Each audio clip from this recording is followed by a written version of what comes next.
First, thanks all of you for coming. I'm overwhelmed, and so I hope I can tell you something that you find it worthwhile for the time that you spent in this. I also want to thank Andy and his assistant Rosie, who's not here tonight, but who puts these things together. This guy's an institution in this town.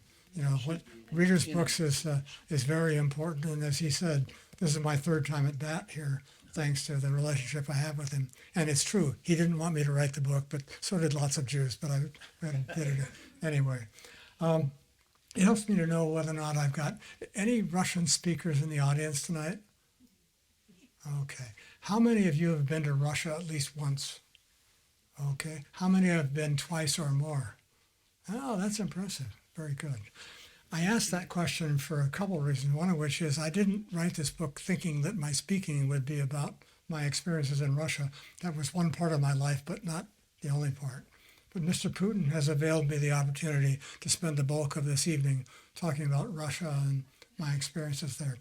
I do want to oppose an idea that the IT had when they wrote the article about this presentation. I do not consider myself an expert. I'm not a PhD Russian scholar. I never even learned to speak the language. I learned how through serial translation in the beginning and then contemporaneous translation to get by, and I didn't want to invest 3 years learning how to speak the language.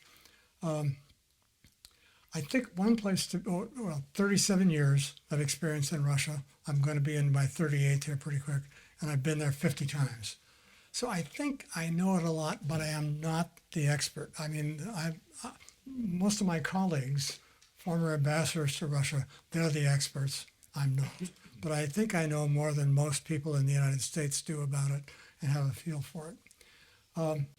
Karen Rimmer, who's been with of this process, told me about a quote from Soren Kierkegaard, which I find useful. She agrees that it's a very good one for this purpose.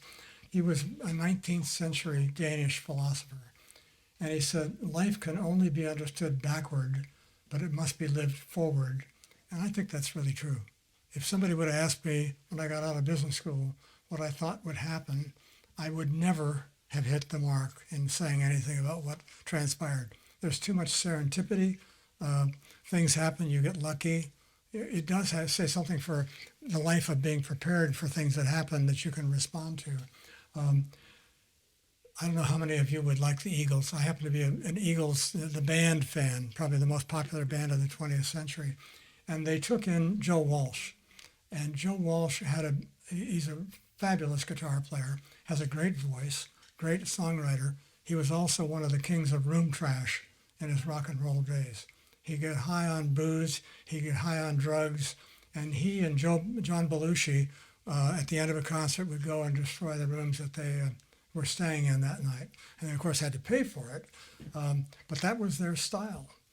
And ultimately, he settled down with an invitation he had to join the Eagles. And they saved his life. They turned his life around. They helped him reunite with his family members. And in I think it's 3 hours, Amazon Prime History of the Eagles, he tells this story. And one of the things that he says is, as you live your life, it often seems like total chaos. And believe me, he knew what that was, total chaos.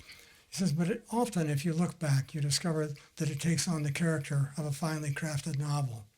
And I think that was true for him. And I think it also was useful for me when I was thinking about doing this.